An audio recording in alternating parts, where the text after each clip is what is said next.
se cansen, ¿sí? Entonces continuaremos con los grupos sanguíneos. Bien atentos, chicos. Ya es más teórico que práctico. Entonces, ¿sabes? Cuando es más teórico, eh, no se entiende mucho, ¿verdad? Entonces, cuando es más práctico, aplicable, se entiende mejor. Los grupos sanguíneos es algo muy molecular, ¿ya? Pero bueno, vamos a empezar con la historia. Ya desde 1900 ya se ha descubierto acerca de la diferencia que existían entre los grupos sanguíneos. Por lo menos ya se conocía que existía tres tipos, A, B, O, nada más, ¿no? A través de este autor, Carl Landestein, que fue el primero que descubrió. Posteriormente se descubrieron otros grupos raros, como por ejemplo el M. Ay, creo que, chicos, ¿pueden ver la diapositiva, perdón? A ver, Sí, doctor, se ve. ¿se ve? Ya me van a avisar si está en grande. Miren, estaba viendo en pequeñito. Un ratito, aquí está mi puntero. Ahora sí. Ya. Entonces, como les decía, ya en 1918 se ha visto que había otros grupos raros, como por ejemplo el MNP. Y luego Alexander Salomón descubre recién el factor RH, ¿no? En los hematíes, ¿no? Es aquí donde por primera vez en 1939 ya se hablaba de RH. Ya en 1928 recién se hablan de los cuatro grupos, ¿no? Del A, del B, del O y el AB, recién en 1928, ¿no? Por Hansky. Y luego también se ha descubierto que a través de los sueros de los conejos inmunizados con la sangre de un mono muy conocido, Macaco recio, es que se podían hacer la identificación de esos grupos sanguíneos, ¿sí? Ahora, cuando hablamos de los antígenos y anticuerpos, cada uno tiene unas características importantes que nos permite definir ante qué grupo sanguíneo estamos. Entonces, aquí vamos a hablar mucho, chicos, acerca de los antígenos y anticuerpos, ¿sí? Todo el camino van a ver que vamos a hablar mucho de esos agentes bioquímicos, ¿ya? Entonces, para que lo entiendan más simple, aquí tenemos un glóbulo rojo. Como pueden observar, en la superficie de la membrana de este glóbulo rojo hay antígenos, como está aquí la flechita, ¿verdad? Estos son los antígenos. Estos antígenos tienen una característica en su composición molecular. Están compuestos por lipoproteínas, ¿ya? A diferencia de los anticuerpos están aquí, como pueden observar, y se unen al antígeno. Los anticuerpos están compuestos por una glucoproteína. Esa es la diferencia, ¿sí? Entonces, sigamos con los antígenos. En relación a los antígenos, se conocen sobre todo los antígenos ABO, AB. Los cuatro grupos en los cuales se clasifican los grupos sanguíneos corresponden a estos antígenos que estamos viendo en la superficie de la membrana. ¿Ya? Entonces, no se olviden que ¿dónde están los antígenos? Están en la superficie de la membrana. ¿Cuál es su composición? Pues son lipoproteínas. Ejemplos comunes de antígenos, tenemos los más comunes, ¿no? Ahí está el RH, el A, el B y el O. ¿Listo? Así sencillito, chicos.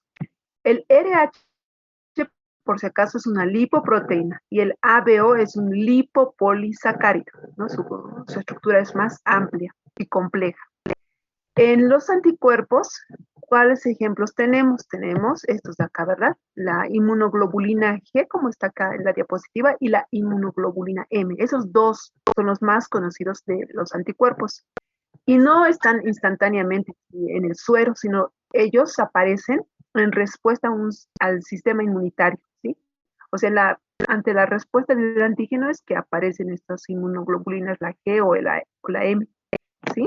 Ahora, en relación a los anticuerpos tenemos dos tipos, tenemos naturales, así también hay adquiridos, y ambos tienen diferencias, ¿no es cierto? Los naturales, por ejemplo, son completos y son aglutiminas bivalentes. Los adquiridos son, a su diferencia, incompletos, no son aglutinantes y son univalentes. Hay una gran diferencia, ¿verdad?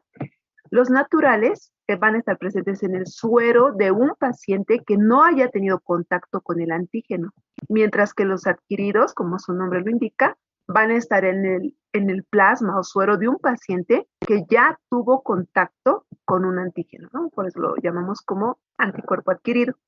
Los naturales es la IgM, ¿verdad? Y los adquiridos, la IgG, que como conocemos, atraviesa la membrana placentaria, ¿no es cierto?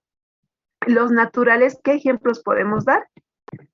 El sistema ABO. ¿Y los adquiridos cuáles son? El RH, ¿no? Sistema RH. Entonces, no se olviden estas diferencias que existen entre estos dos tipos de anticuerpos, ¿no? Porque de esto plenamente vamos a hablar en relación a las transfusiones, reacciones post-transfusionales y demás. Entonces, gracias a estos anticuerpos y antígenos, y esos ejemplos que hemos visto, podemos clasificar en general a los grupos sanguíneos según este sistema ABO en 4. Fíjense, en estos cuadritos tenemos a los glóbulos rojos, como pueden observar. Aquí tenemos cada grupo sanguíneo. El grupo sanguíneo A, ¿qué características va a tener en relación a los anticuerpos antígenos?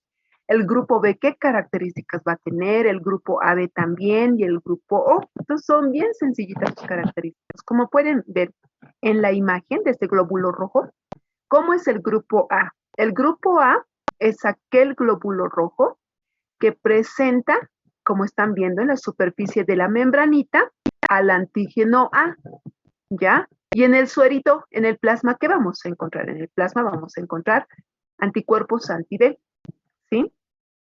Por eso, lo que domina aquí, chicos, para que tú digas es grupo A, es los antígenos, sobre todo, ¿no? Mira, antígenos A, y por eso se llama grupo A, ¿no? En el caso del grupo B, es lo mismo. Tenemos aquí el glóbulo rojo, y en la superficie que estamos viendo antígenos B, por eso se llama grupo B. Y en el suero vemos lo contrario, vemos anticuerpos anti-A. No se van a marear, chicos, es bien fácil esto. En el grupo AB, en el glóbulo rojo, como su nombre lo indica, grupo AB, vamos a ver ambos tipos de antígenos, ¿no es cierto? Tanto el A y el B. Y en el suero, ¿qué vamos a encontrar? Pues nada, ¿no es cierto? No encontramos ni anticuerpo A ni B, nada.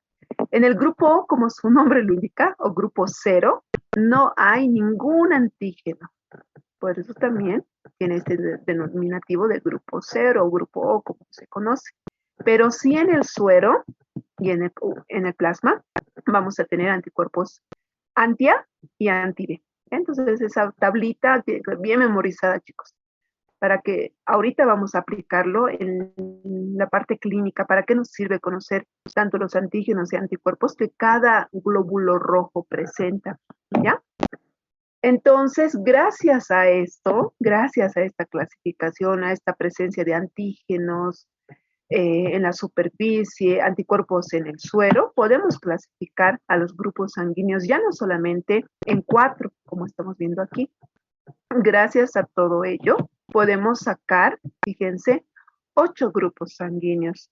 Un grupo O negativo, miren, un grupo O negativo que va a tener que el RH aquí es negativo y el grupo O, en este caso positivo, sí tiene en la superficie RH, ¿ya? Habíamos dicho, para que no se confundan en esta parte, habíamos mencionado que hay 2 tipos de anticuerpos, tanto naturales y adquiridos. Los naturales acabamos de ver, el ABO. Ahora estamos viendo los adquiridos, el RH, ¿no? Aquí estamos viendo el RH. También hemos dicho que todo antígeno está en la superficie de la membrana. Aquí habíamos visto, por ejemplo, los antígenos de la superficie de membrana, hablando del ABO, ¿es cierto? Y aquí vamos a ver a estos otros antígenos, como es el RH, ¿ya? El más común, que puede ser tanto positivo como tanto negativo. Y gracias a la presencia o ausencia del RH tenemos 8 grupos sanguíneos, chicos, ¿ya? Entonces, vamos a seguir. Por ejemplo, el grupo A negativo, como podemos observar, no tiene antígeno RH y el grupo A positivo sí tiene antígeno RH. El grupo B negativo, lo mismo, no tiene ningún antígeno RH y el B positivo sí tiene antígeno RH. El AB negativo tiene todos sus antígenos, pero no hay el RH, ¿no? Por eso es negativo. Y el positivo sí hay la presencia de antígeno RH. Entonces solamente es eso, chicos. La presencia o ausencia de antígenos, ya sea A, B, O, o el otro antígeno que es el RH, te va a permitir dar el nombre a los grupos sanguíneos. Y estos son los más comunes que vemos a nivel mundial, así que lo tenemos que conocer, ¿sí? Ahora, aquí un poquito más se va complicando la situación, porque de los grupos sanguíneos que les he hablado son apenas estos dos sistemas. Ahorita hemos tocado el sistema ABO, ¿sí? Y también hemos tocado el sistema RH, nada más. Pero miren que hay más sistemas. Hay el MNS, S minúscula, hay el Lewis, hay el K, el DAF, KIT, Diego, PX, Geli y así sucesivamente. Y muchos más, ¿no? Muchos más porque cuando haces una clasificación en relación a los antígenos, a su vez cada uno se subdivide. Por ejemplo, el ABO, fíjense, tenemos no solo un tipo de A, tenemos tanto A1, A2, ¿ya? Y el B lo mismo, y aquí aparece el H. O sea, cada sistema se subclasifica y de acuerdo al número de antígenos. Por ejemplo, en el RH, que es el más complicado de todos los sistemas que estamos mencionando, el RH, fíjense, tiene 28 antígenos y gracias a esto, el número total en el sistema llega a ser amplio, ¿ya? Es por eso, chicos, que a veces en esta parte de la reacción transfusional que un paciente puede tener, tú sabes que, por ejemplo, si yo soy grupo O positivo, obviamente tengo que recibir O positivo, ¿verdad? No puedo recibir un A positivo o un O negativo, por ejemplo. Inmediatamente me va a dar una reacción post-transfusional, ¿verdad? Ahora, eso lo sabemos a grosso modo. Acá, por ejemplo, también, si por ejemplo yo soy ORH positivo, no me pueden dar un RH negativo. Inmediatamente voy a hacer una reacción post-transfusional grave, ¿no? Una hemólisis o mayor complicación inclusive, ¿no es cierto? Entonces, eso nos damos cuenta. Ahorita vamos a practicar un poquito más, pero nos damos cuenta. Lo que no sabían en ese tiempo, cuando han estudiado solamente estos sistemas, estos pocos sistemas, es que el RH había tenido muchos más antígenos. RH mayúscula, RH minúscula, H mayúscula, H minúscula, y la combinación, y el tipo 1, tipo 2, tipo 3, y sus combinaciones, o sea, amplio, ¿no? Por eso 28 sacaron.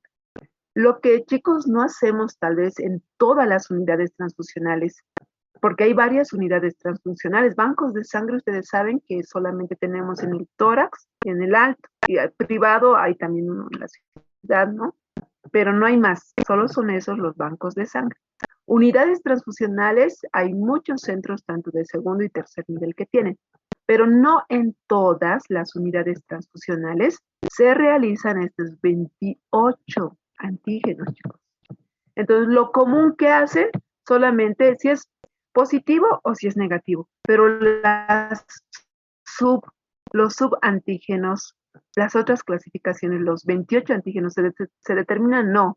Entonces, por ejemplo, si yo fuera qué sé yo, un RH mayúscula y un RH minúscula, pero a mí me pasan la transfusión de otra persona que es un H mayúscula y un H minúscula, pero yo soy un RH mayúscula y un R minúscula.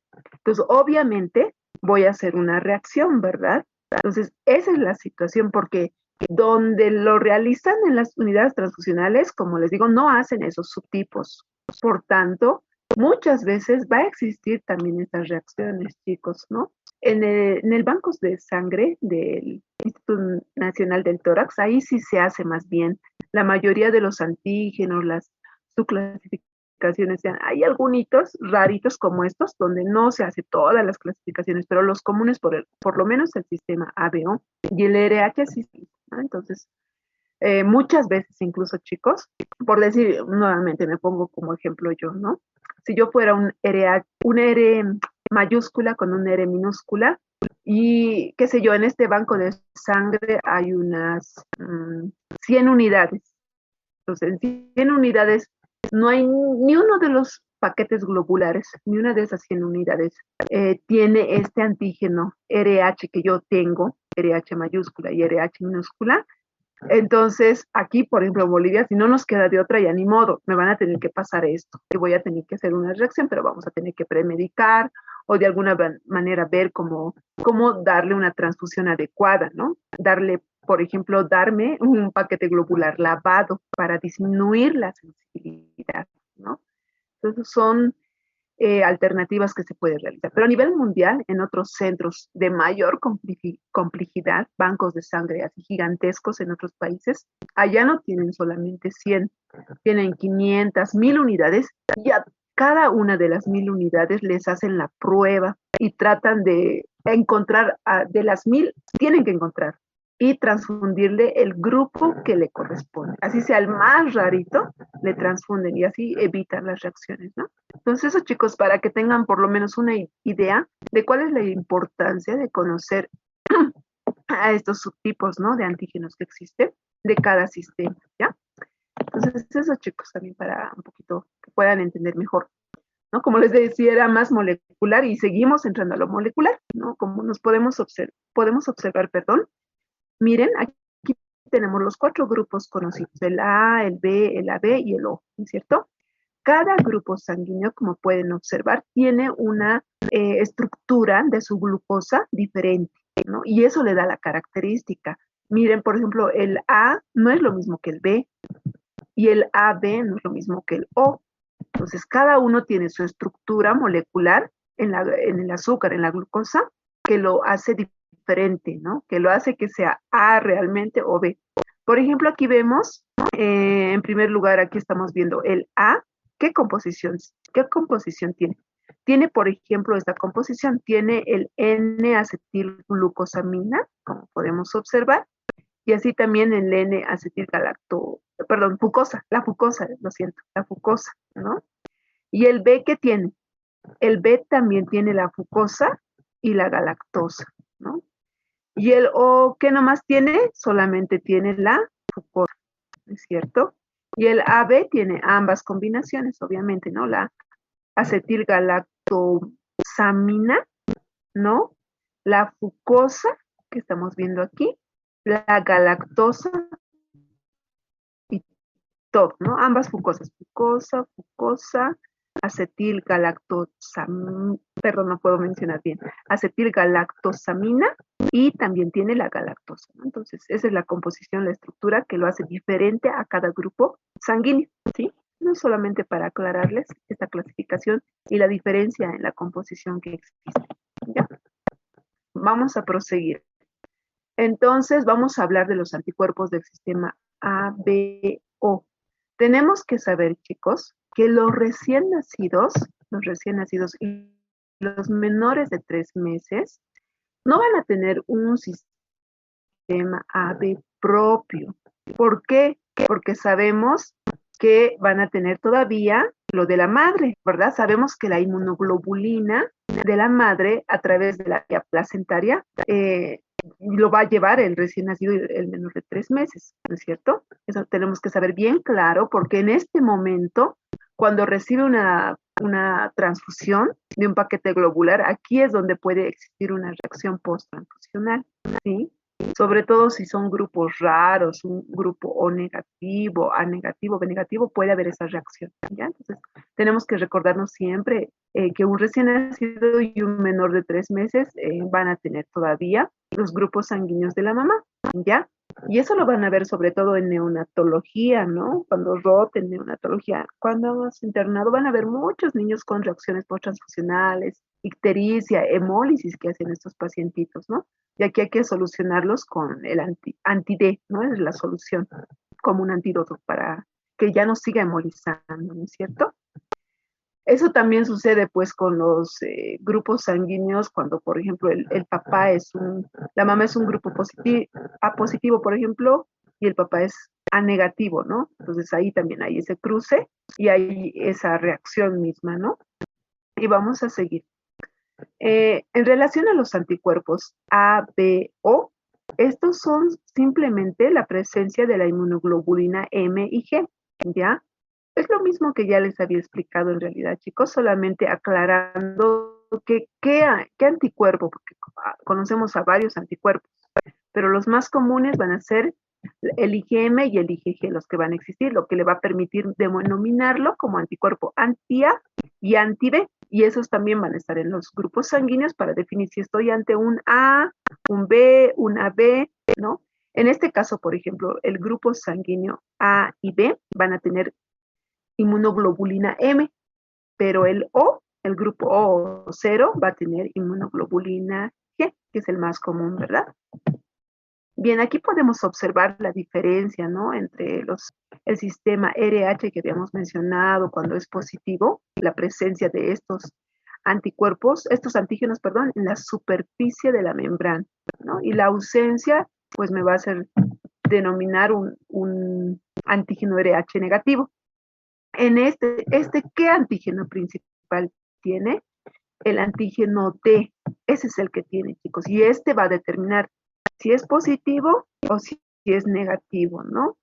Esto también es bien complejo, chicos. Hay una subclasificación, fíjense, no es tan sencillito. Miren, aquí están los antígenos del sistema RH que pueden ser diferentes. Por ejemplo, podemos tener un D completo, un D débil o un D parcial. O sea, aquí hay otra subclasificación, ¿no? Pues puede ser que yo, por ejemplo, sea un D parcial nada más, y lo que me están transfundiendo es un D completo. Igual voy a hacer reacción. Dense cuenta que es bien complicado esto, para los que están interesados a hacer la especialidad de medicina transfusional. Es la especialidad que más años se realiza en otros países, dura 5 años incluso, porque es muy molecular, pero realmente nos ayuda mucho, ¿no? En el ámbito de la medicina transfusional y en el banco de sangre, ¿no? Entonces, ¿qué podemos decir del antígeno D? Este tiene otro tipo de composición, ¿no? Tiene una composición en forma de mosaico de epítopes. Y este es el encargado de producir las reacciones hemolíticas más graves, ¿no? Es lo que les decía de los neonatos, ¿no? De los menores de 3 meses, donde inmediatamente tenemos que utilizar el anti-D para cortar esa hemólisis, esa reacción grave, ¿no? Mientras que el D débil, antiguamente se lo conocía como antígeno DU nada más, ¿no? Como es débil, va a tener menos sitios antigénicos, por lo tanto, va a producir menos reacciones hemolíticas, ¿ya? El D parcial. En el D parcial, no, el D total,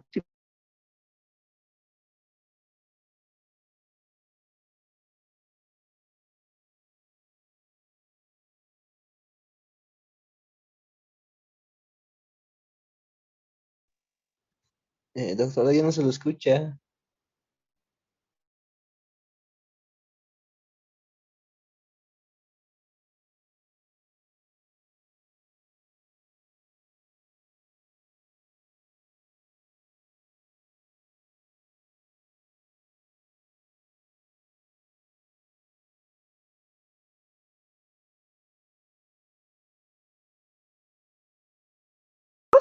¿están todos atentos? Sí. Ya, continuaremos, chicos. Entonces, como les decía, el método para determinar el grupo sanguíneo es bien sencillito. En 5 o 10 minutos se lo realiza, chicos. Si necesitan transfusión de urgencia, pidan nomás a banco de unidad transfusional, lo hacen rápido. No tardan 24 horas, algunos no sabemos la idea, ni los pacientes mismos, ¿no? Y a causa del desconocimiento, pensando que demoran horas, como el hemograma demora, es que muchas veces no indicamos la transfusión o el paciente se descompensa. Entonces se hace bien sencillo, es bien rápido. Hasta ustedes lo podrían hacer este método si tuvieran, ¿no? Estos reactivos, solamente hay que tener los reactivos, ¿ya? Ay, perdón, disculpen, un puntero, ya. Entonces, para esto, ¿qué necesitamos? Necesitamos solamente estos reactivos que están viendo, con lo que vamos a ir determinando. Fíjense aquí, estamos determinando al sistema ABO. Hay dos métodos, uno que es directo y otro que es indirecto. Vamos a empezar con el método directo, ¿ya? Para que podamos determinar. Entonces, como pueden ver, en el método directo vamos a utilizar los glóbulos rojos. En el método indirecto vamos a usar el suero. Ya esa es la gran diferencia que existe. Entonces, como estamos usando los glóbulos rojos de nuestro paciente, ahí es donde queremos determinar ¿qué antígenos tiene? Entonces, ¿qué vamos a usar? Vamos a usar suero anti-A, suero anti-B y suero anti-AB. Y estos tres sueros van a aglutinar, cualquiera de los tres va a aglutinar y me va a determinar si es A, si es B, AB y O. Ya, así de sencillito. Yo quiero determinar el grupo A, por ejemplo, ¿cuáles tienen que aglutinar? Dos tienen que aglutinar. Donde veo A, ¿no ve? Porque quiero determinar si es A. Entonces, donde veo A, tiene que haber aglutinación. El suero anti-A tiene que aglutinar, como vemos. El suero anti-AB, no importa que tenga B, la cosa es que tenga A, ¿no es cierto? Entonces, también tiene que aglutinar. Y el B sueltito no aglutina, ¿ya? Entonces, eso me determina que es A. Simplemente en mi porta voy a poner 3 gotitas y esas gotitas de sangre de mi pacientito que estoy poniendo le voy a echar suerito. Voy a hacer una mezcla de este suerito con el glóbulo rojo de mi paciente y ahí va a haber una aglutinación, ¿no? Entonces, del A y también de donde veo A, AB, estos dos. Y es A. ¿Se entiende, verdad, chicos? Es bien sencillo. Tal vez si lo haríamos en la práctica del hospital, sería mejor para ustedes. Espero que me estén entendiendo. Para el B es tan sencillito que de la misma manera, donde veo B, tiene que aglutinar. Miren, el suero anti-B con la sangre, con los glóbulos rojos de mi paciente, aglutina. El suero anti-AB, no importa si tiene A, la cosa es que vea B, con el glóbulo rojo de mi paciente, aglutina. Y obviamente, como estoy viendo grupo B, el A suelto no va a aglutinar, ¿ya? Ahora vámonos al grupo AB. Si estoy viendo el grupo AB, obviamente que todo donde vea A y B, sea suelto, sea combinado, tiene que aglutinar. Entonces, voy a mezclar el suero anti-A con los glóbulos rojos, aglutina. El suero anti-B con los glóbulos rojos, aglutina. Y obviamente, ya sea A y B, con los glóbulos rojos, aglutina. Entonces, eso me determina si todo aglutina, es AB, ¿ya? Y el grupo 0, como bien lo dicen, no tiene que aglutinar nada, ¿no es cierto? Por tanto, cuando mezcle los glóbulos rojos de mi paciente con el suero anti-A no va a pasar nada. Con el anti-B no va a pasar. Y con el AB, anti-AB, peor, no pasa nada. Entonces, de esa manera es que es el método directo, bien rápido. Por eso les decía, 5 o 10 minutos ya se tiene el resultado. Si es ¿no? Y aquí tenemos la determinación a través del método indirecto, que aquí hacemos lo contrario. Esto un poquito más demora, ¿ya? Porque aquí ya usamos el suero, y para obtener el suero demoramos un poquito al procesar la muestra, ¿no? Entonces vamos a usar ya no la sangre, sino el suero de nuestro paciente, y lo vamos a mezclar con glóbulos rojos de otro paciente que era grupo A, B, AB. ¿Ya? Entonces, para determinar el grupo B, ¿qué voy a hacer? Solamente lo que invierte es que voy a usar el suero de mi paciente, voy a mezclarlo con el grupo A, y es lo contrario, fíjense, si es B, tú pensarías que los B tienen que aglutinar, no, todo lo contrario. Si quieres determinar el grupo B, aquí ya no tiene que aglutinar. Entonces, tú quieres ver el B, ¿no es cierto? El B no aglutina, ya es por eso dice indirecto, método indirecto. Mientras que los A se aglutinan donde allá también va a aglutinar, ¿ya? En el grupo A, obviamente el A no va a aglutinar, fíjense. El glóbulo rojo que tiene el antígeno A, lo mezclas con el suero de tu paciente, no aglutina. Y a lo contrario, el B sí aglutina, ¿no? Como podemos observar. En el grupo O, lo contrario que hemos visto aquí, ¿no? En el grupo O, nada aglutinaba porque estábamos usando los glóbulos rojos de nuestro paciente. Mientras que aquí, como estamos usando el suero, al contrario, todo va a aglutinar.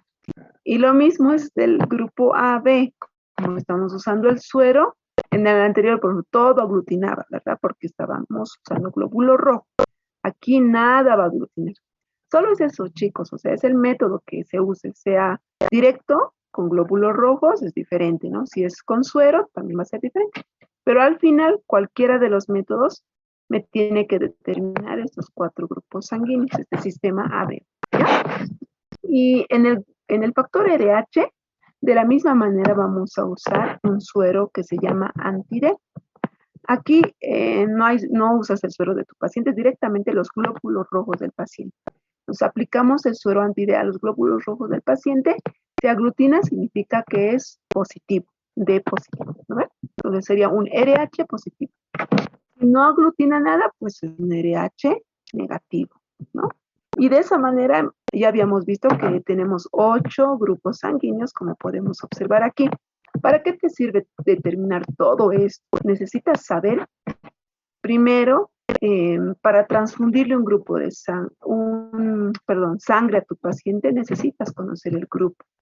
Y también necesitas saber qué grupos sanguíneos le pueden donar a este paciente, ¿ya? De quiénes puede recibir su sangre, solo de A o de otros grupitos más, ¿no? También tienes que saber este grupo A, para quién puede donar. Entonces, para eso te sirve. Es bien práctica esta tabla que tengo acá, es bien práctica. Y vamos a empezar, no en este orden, vamos a empezar con el grupo sanguíneo más común universal, que es el grupo O positivo. ¿A quién puede donar el grupo O positivo? Y ahí, para que no te marees y pienses, no es memoria, chicos, esto es solamente que te acuerdes del grupo O positivo, qué antígenos tenía, qué anticuerpos tenía si es positivo, ¿no ve? Eso te tienes que acordar. Entonces, según a eso, ¿a quiénes puede donar tu paciente O positivo? La mayoría de aquí que está conectado de seguro es O positivo. Entonces, ¿para quiénes puedes donar?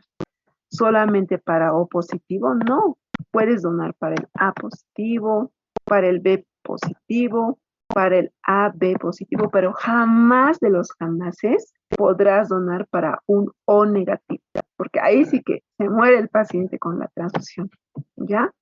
Pues para eso te sirve conocer los antígenos, que pareciera complicado. Ahora, ¿de quiénes puede recibir? Ahí cambia, mira, de quiénes puede recibir sangre el O positivo, ¿ya? Puede recibir solamente de su mismo grupo, del O positivo y también del O negativo, ¿ya? Ese es el más común, entonces, chicos, no se olviden. Y bueno, vamos a seguir repasando. El A positivo, ¿a quién puede donar? Al A positivo, al AB positivo. Les voy a dar esta tablita para que ustedes memoricen. Simplemente, si no quieres memorizar, te tienes que acordar los antígenos que tiene cada grupo sanguíneo y de acuerdo a eso vas a poder determinar, ya me doy cuenta, por eso le puede donar a este paciente grupo A positivo. Y solo puede recibir estos grupos por este motivo, porque no había tenido estos antígenos, sino estos otros. De acuerdo a eso, puedes ir determinando y si no quieres, ¿ya? Entonces, estos chicos les voy a dejar esta tablita. Y les sugiero que lo puedan imprimir, lo puedan tener para su práctica hospitalaria. Cuando ya estén ejerciendo, pues ahí vas a tener tu tablita y te vas a recordar, ya. O una emergencia que siempre no faltan, ¿no, chicos? ¿Y qué más? Ya hablando del factor RH, solamente el RH, ¿a quién puede donar? Esto es más estricto, más reglado, ¿ya? Porque el RH positivo tiene que donar sí o sí al RH positivo, ¿ya? El RH negativo, al RH negativo, como ven aquí es más estricta la regla. Un RH negativo podrá donar a un RH positivo, sí, puede. Pero lo contrario, un positivo podrá donar a un RH, jamás. Ahí sí que una reacción tremenda nos va a suceder, ¿ya? Entonces, ¿cuál es el raro? Porque esto es normal, ¿no? Positivo a positivo, negativo a negativo, no pasa nada. Este es la que tal vez te vas a olvidar o te va a tocar, vas a tener que transfundir, ¿no? Y sí, tenemos varios pacientes que son grupo A positivo, perdón, A negativo, B negativo, O negativo, AB negativo. Y nuestra idea es que siempre tiene que recibir. Pero ojo, chicos, ojo, este RH no es cualquier RH negativo, es un RH negativo débil. ¿Se acuerdan en esta clasificación? Con eso estoy cerrando, chicos, con eso acabamos. Habíamos hablado de los débiles y los parciales. Habíamos dicho que el D completo, es decir, que grave reacción hemolítica, ¿no es cierto? Pero el débil, como tiene pocos antígenos, entonces la reacción va a ser menor, dijimos, ¿no? Entonces de eso estamos hablando en esta tablita, ¿ya? de un RH negativo débil, ¿sí? Que un débil es como medio que fuera como un positivo, por eso también le puede dar a un RH positivo, por eso sí se permite, ¿ya? Pero si fuera un negativo fuerte a un RH positivo, no, ¿ya? O sea, un RH completo en este caso sería, ¿no es cierto? No le puede dar a un RH positivo. Y peor, ¿no? Un RH positivo no le puede dar a un negativo, porque no existe positivos débiles, no hemos hablado de positivos parciales, no, ¿ya? Esos chicos, espero que estas tablitas ustedes lo pueden imprimir, tenerlo siempre a la mano. A veces la emergencia es cuando tienes que transfundir y decidir y no tienes tiempo de revisar tus cositas muchas veces y es bueno que lo tengas, si puedes memorizarlo mejor. Eso sería todo, chicos. Espero no haberles cansado y que pues puedan aplicar esto de los grupos sanguíneos en sus pacientes, ¿sí? Chicos, así que vamos a pasar al siguiente tema. ¿Alguien me puede decir el anfitrión, cuánto tiempo más nos queda, por favor?